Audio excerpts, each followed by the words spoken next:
quando a gente fala de política sem paixões, nós estamos falando de uma ciência, né? E ninguém melhor que um cientista, nesse caso, cientista político, para falar sobre esse momento, né, do brasileiro que talvez nunca tenha se interessado tanto por política, mas de repente ele passou a se interessar e já veio para sua rede social feito um cientista político, como se fosse um catedrático, e aí, né, a intolerância, que tem sido muito comum, tudo isso no comportamento do eleitor, para depois falarmos também das possibilidades aí que teremos pela frente. Por isso eu agradeço muito a Márcia Dias, que é cientista política, que tem uma projeção nacional pelo seu trabalho, e é com esse enfoque de ciência mesmo que a gente vai tratar sobre esse assunto no programa de hoje. Sem a participação dela não seria possível, por isso pela sua generosidade, Márcia. Muito obrigado, viu? Bom dia. Bom dia, Daécio. Bom dia aos ouvintes. Realmente se intensificou bastante o interesse por política, né? Nos últimos... Eu vou dizer, o brasileiro sempre foi interessado em política. Movimento direto, as redes sociais propiciaram essa relação mais intensa com a política, num sentido de um maior engajamento, envolvimento. Antigamente a posição era mais passiva, como você de frente à televisão ou você ouvindo rádio, você está recebendo uma informação, mas você não tem a oportunidade de reagir. Ou se você reage ali naquele meio onde você está. E as redes sociais propiciaram esse retorno, a possibilidade de fala, a possibilidade de se fazer ouvir. E, então, o papel das redes sociais nesse envolvimento maior do cidadão na política, eu acredito, né, que tem um papel fundamental. Interesse sempre houve, mas esse envolvimento com participação, verbalização de posicionamento político e, consequentemente, o aumento do confronto, porque no momento que você manifesta a sua opinião e o outro manifesta dele e há um choque, de fato, o confronto se intensifica. Isso não é necessariamente um problema na democracia. É até desejável. O conflito é parte inerente da política democrática. O problema é quando você não escuta, você tem uma opinião tão arraigada, ou você acha que não existe outra verdade, ou que a sua verdade é a verdade absoluta, a sua tendência é não ouvir. Então não há um debate. O debate é fundamental na política. Eu falo, manifesto a minha opinião, faço a minha análise, ouço o que o outro tem a dizer, e é da síntese que nasce a democracia, né? Que é quando você conjuga as diferentes opiniões que são positivas. Agora, o problema é quando esse sentimento que você estava mencionando antes, que é parte integrante da política, as emoções, elas são parte... Não tem como. Sempre tiveram. Mas quando a paixão é muito grande, você tende a não ouvir. A não escutar o outro lado. E aí, no que você não ouviu, você só repete aquilo que você pensa e não dá chance à confluência democrática que é tão importante. Importante, inclusive, para a pessoa que pensa de um jeito, até mesmo se convencer ainda mais do que pensa, porque conhecendo as outras formas de pensar, você não vai necessariamente ser induzido a mudar sua opinião, mas você pode até reafirmar melhor a opinião que você já tem, não é, Márcia? Isso é importantíssimo, Daécio, porque quando você conversa, escuta, reformula, você pode, inclusive, entender melhor a sua posição política, porque no que você se esforça a responder um argumento, você é forçado necessariamente a reavaliar, reelaborar, e exatamente como você falou, você pode até fortalecer o seu posicionamento. e não necessariamente ter que aceitar o posicionamento do outro. Ouvir o outro não significa adotar o posicionamento do outro. Na prática não é isso que acontece e a gente percebe uma nítida intolerância que pode ter existido em outros tempos. Daí minha pergunta, pelos seus estudos de cientista político, esse é um momento ímpar ou já em outros tempos era assim? A intolerância no modo de conviver com as diferenças políticas nesse país? Olha, essa é a principal, me parece, consequência negativa desse processo, a intolerância.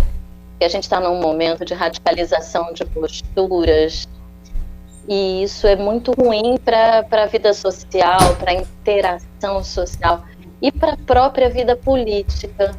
Porque quando a gente vê, por exemplo, debates no Congresso ou a própria política, quando você tem posicionamento de esquerda, você sempre vai ter posição governista e oposicionista. O que importa é que cada um dos lados ouça o outro e tome decisões com base no interesse da população e não necessariamente os seus próprios interesses. Então, assim, a gente viveu nesses últimos anos, especialmente a partir de 2014, não vou dizer que não havia polarização antes. Polarização, ela existe, ela já vem de algum tempo, mas ela se intensificou muito. Em que sentido a polarização? A politização positiva, a polarização que coloca dois núcleos em oposição, e as pessoas adotando essas posições de forma intransigente, acaba causando a intolerância, causando ou sendo levado por essa intolerância. Então, desde 2014, a gente vem vendo um processo de intensificação dessa intolerância. Isso, de fato, é péssimo para a democracia, porque ela corrói as bases do tecido social. Então, de fato, não é positivo. Seria muito bom que a gente pudesse ouvir mais o outro e entender que o outro pensa diferente da gente, não é o fim do mundo. Simplesmente você precisa, olha, um pensa A, outro pensa B, você pode ter um C, um D, não é? Mas, assim, o que importa é que, da minha opinião e da sua, a gente possa fazer uma síntese. Porque, de fato, o processo governamental não deveria ser adotar posicionamento A ou posicionamento B. Seria no entendimento daquilo que é melhor para a sociedade. Nem sempre você vai agir numa direção única. E o fato de você agir numa direção única significa que você é mais coerente ou menos que o outro. A vida é multifacetada, as necessidades da população são variadas. E em cada momento, o posicionamento tem que se ajustar. Não é necessário adotar um ponto de radicalidade onde você não olha não negocia com os demais. Então, é só para concluir, a população segue também muito o posicionamento das suas elites. O modo das suas elites traduz muito. Então, o povo vê como os políticos se comportam e tendem a reproduzir. Então, os políticos devem dar o exemplo em primeiro lugar, porque eles são os representantes da sociedade. A questão do exemplo é fundamental. E quando nós falamos aqui em tendências, a gente vê, eu pelo menos vejo, muitas vezes a esquerda que se abasteceu do centro, e a gente vê a direita que se enamora também pelo centro. Então eu fico pensando aqui, originalmente, quem é centro, quem é esquerda, quem é direita nesse país aqui, que se enamora tanto e senta no mesmo balcão, muitas vezes, de negócios, né? E o que significa isso, senão eu me achar um trouxa quando eu fico, se eu fizer isso, né? Quando eu ficar aqui brigando por essas situações todas e quando vejo lá em cima que é só uma bandeira que se ergue, mas na prática ela, no bastidor, não tem muito de idealismo, cartilha, né? Aquela coisa, tá? Ali o idealismo é outro, enquanto a gente fica E às vezes se sentindo otário de ficar brigando aqui, quando você olha lá, esse cara aí não era isso que ele tinha falado. Tô falando aqui de todo o nosso passado, inclusive, aí, né, para dizer a você, o que é centro nesse país? Ui, O que é direita? O que é de fato esquerda? Que é essa gente toda que se enamora tanto, né? então, Daércio, o que acontece? Você, quando você chega no poder, de fato você tem que negociar com as diferentes posições. Balcão de negócios é outra coisa. Negociar decisões políticas a Sim. partir de troca de cargos e recursos financeiros é muito limitado. Acho que a gente tem que pensar do ponto de vista político, de políticas públicas. Sim. Então, eu sou de direita, sou de esquerda, então se eu sou de direita, eu tomo decisões mais voltadas para o lado econômico ou para o conservadorismo moral da vida social, etc. Ou se eu sou mais de esquerda, eu sou mais a favor de uma redistribuição de renda, de redução da desigualdade. São posicionamentos clássicos de cada um dos lados. Uhum. Quando a gente vai negociar politicamente, a gente vai tentar levar em consideração essas diferentes posições. Então, se eu sou um defensor da educação e eu sou de um partido de oposição, Uhum. eu vou tentar negociar com o governo, ou se eu sou de centro, vamos dizer, centro-direita, centro-esquerda. Aí eu vou, eu defendo uma determinada política educacional. Eu vou tentar negociar com o governo, olha, eu voto com você nesse projeto que não agride muito as minhas posições políticas, que eu acho aceitável, mas eu também sugiro que, olha, tem essa visão aqui que eu gostaria que fosse contemplada. Aham. Então, não é simplesmente distribuir, porque quando você distribui verba de orçamento, eu digo o seguinte, olha, eu voto contigo se você me der uma verba para eu distribuir lá na minha comunidade e ganhar a próxima eleição. Isso moralmente é péssimo para a política. E essa é prática histórica, viu, gente? Prática É histórica. verdade. Infelizmente. Eu entendi, a Márcia está dizendo, e todos entenderam também, que uma coisa é você. Bom, está no poder alguém de direita, eu sou do centro, olha, eu posso apoiar as suas iniciativas e tal, mas eu tenho um projeto para negociar com você. O meu projeto é educação assim, assim, assado. O meu projeto é de saúde assim. Isto é uma coisa. Os caras sentam e dizem, eu quero uma grana aí porque eu preciso trocar com voto na minha localidade. É isso que é abominável, né? Então, eu como cientista política, para mim, é sempre muito apaixonante ouvir os diferentes posicionamentos. Eu estudo comportamento político, especificamente. Então, quando eu entrevisto, sejam os políticos, das mais diferentes posições, eu, como cidadã, tenho uma posição. Então, eu vou conversar, às vezes, com um político, ou entrevistá-lo, e eu tenho um posicionamento político completamente distinto do dele. Eu não faria as coisas como ele faz. Eu não voto nele, não votaria jamais.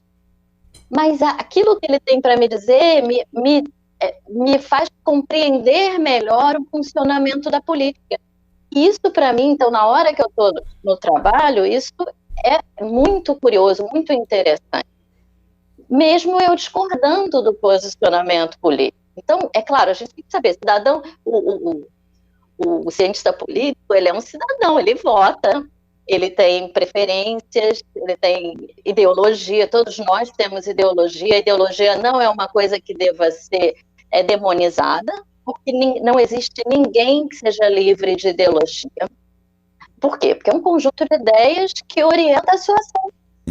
Seja a sua ação política, a sua ação no mundo, e você age de acordo com aquelas concepções, a sua visão de mundo, aquilo que você gostaria, o que você entende como sendo o lugar ideal para se viver em sociedade. Quais são as políticas públicas preferíveis? Então, a ideologia não é negativa. O problema é quando a radicalização de posturas faz com que você interdite a democracia.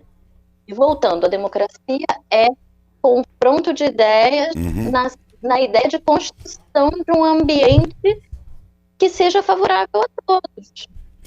Isso mesmo. Márcia, agora, não somos nós que vamos falar aqui antecipadamente e muito precocemente das eleições do ano que vem, mas eles próprios, prováveis candidatos é que vem falando muito cedo, né, sobre as eleições que vamos ter. Daí vem a minha pergunta. Tivemos uma eleição muito quente, né? 2014 foi uma eleição envolvente, né? 2018 também, e agora um possível enfrentamento de dois candidatos. Teremos outras vias aí também, e a gente não, né, não pode garantir quem é que vai para o segundo turno, quem não vai, mas enfim, de cara já dá para saber que vamos ter dois candidatos com um perfil altamente populista, né? Cada um defendendo os seus lados aí, mas isso pode antecipar aí a ideia de que vamos ter uma eleição ainda talvez das mais quentes da história? Olha, eu digo que assim, 2018 foi uma eleição em que o debate foi interditado em função dos acontecimentos políticos da época, né? O ex-presidente Lula estava preso e foi impossibilitado de participar das eleições.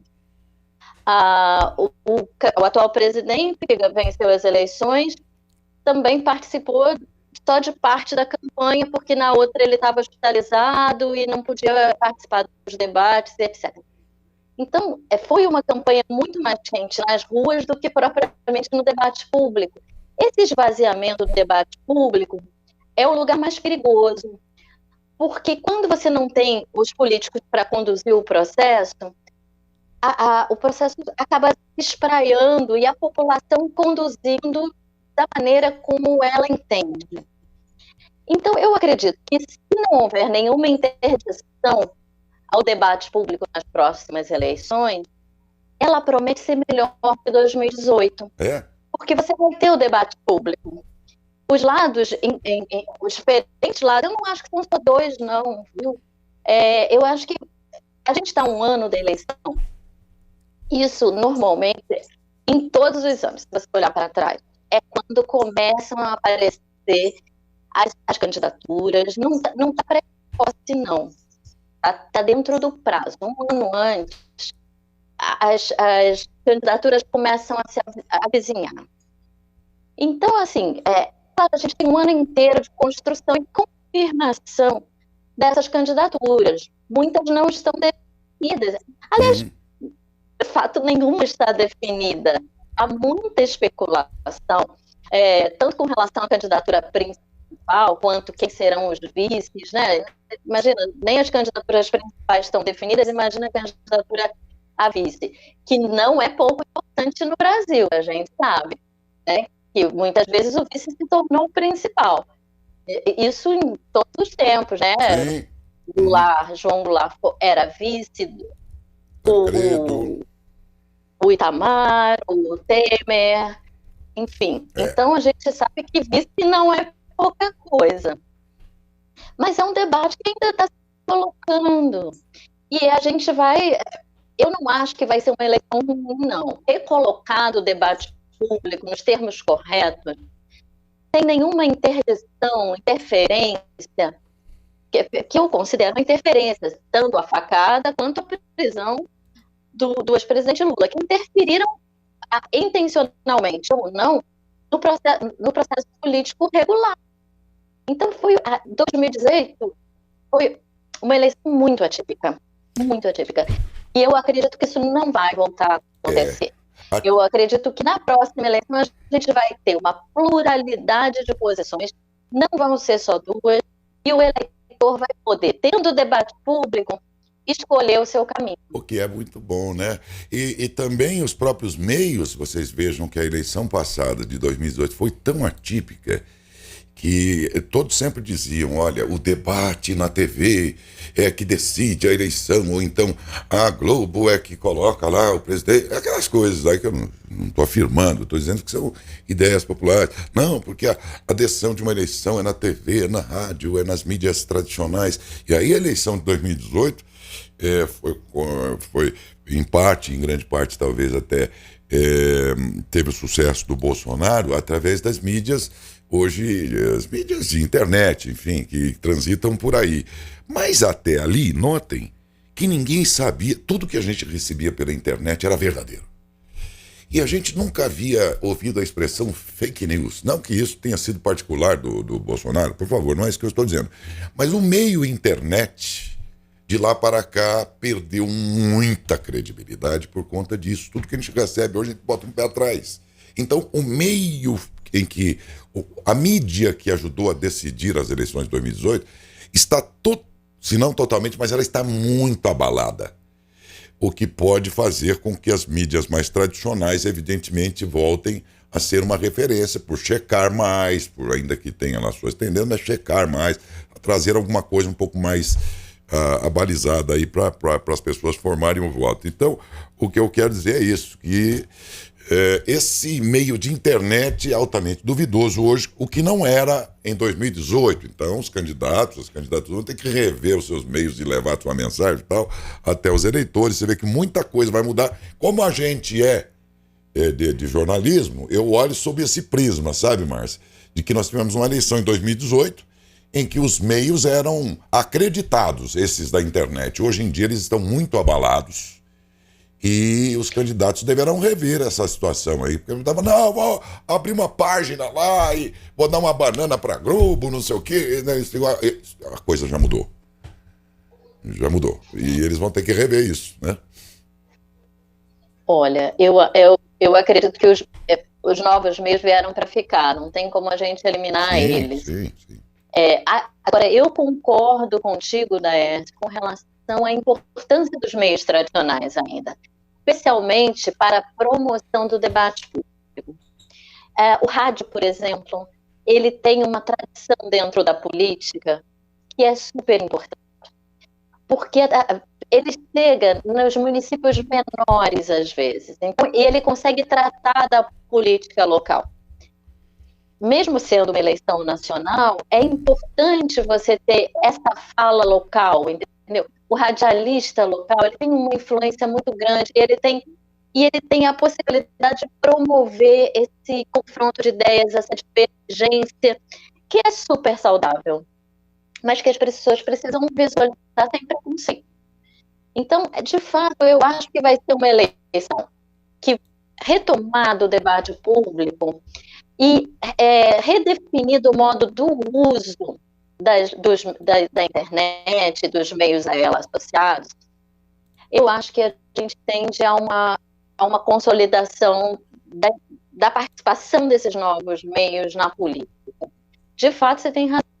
Nós, obviamente, na ciência política, conhecemos há muito tempo o uso das fake news. Se você pensar, ela já existia lá no tempo de Bonaparte. Napoleão Bonaparte e seu sobrinho, posteriormente, utilizavam a difusão de informações falsas para autopromoção. O Hitler? E não só eles. Hitler, né? Gente, se a gente for um pouco mais adiante, Hitler já fazia isso. E com muita habilidade, através de comunicadores especializados. Então, ele tinha, de fato, esse uso não é novo, não é novidade. A novidade são os meios que favorecem a promoção e a difusão dessas mentiras. Mas a mentira na política, ela sempre foi uma estratégia de poder. Que sempre teve mentira na política. Márcia. Olha, Márcia, foi muito legal discutir com você. Pena que, nossa, daria uma entrevista muito mais longa. Mas eu acho que aqui a gente fez o nosso papel de colocar as pessoas em estado de reflexão. Nós não temos para oferecer a vocês um nome, vote nesse, vote naquele. Isso ninguém tem o direito de fazer, sobretudo jornalisticamente. Mas nós temos a obrigação, aí sim, e o dever, portanto, de propiciar a reflexão sobre os assuntos, sobre aquilo que, por exemplo, hoje a Márcia falou. Comece a pensar sobre isso. Você gosta de um, de outro, desses possíveis, mas a prestar atenção, até porque, gente, na próxima eleição nós vamos escolher um novo deputado, um novo senador, os deputados estaduais. São 5 eleições, se não me engano, numa só. É uma tarefa que você não pode deixar para a hora que chegar no portão da sua zona eleitoral ali. Tem que ser antecipada, vai pensando. Eu espero que essa entrevista tenha contribuído com vocês que são ouvintes, telespectadores, porque estamos na TV aberta aqui para a nossa região também, e os nossos internautas, que vocês tenham aproveitado bem, porque a gente aproveitou. E por isso agradecemos a você, viu, Márcia, pela participação. Obrigada pelo convite, Daércio. Foi uma excelente entrevista e gostei muito de conversar com vocês. Muito obrigado. A gente também. Muito obrigado, viu? Um abração, Márcia. Um abraço, bom Outro dia. abraço. Bom dia.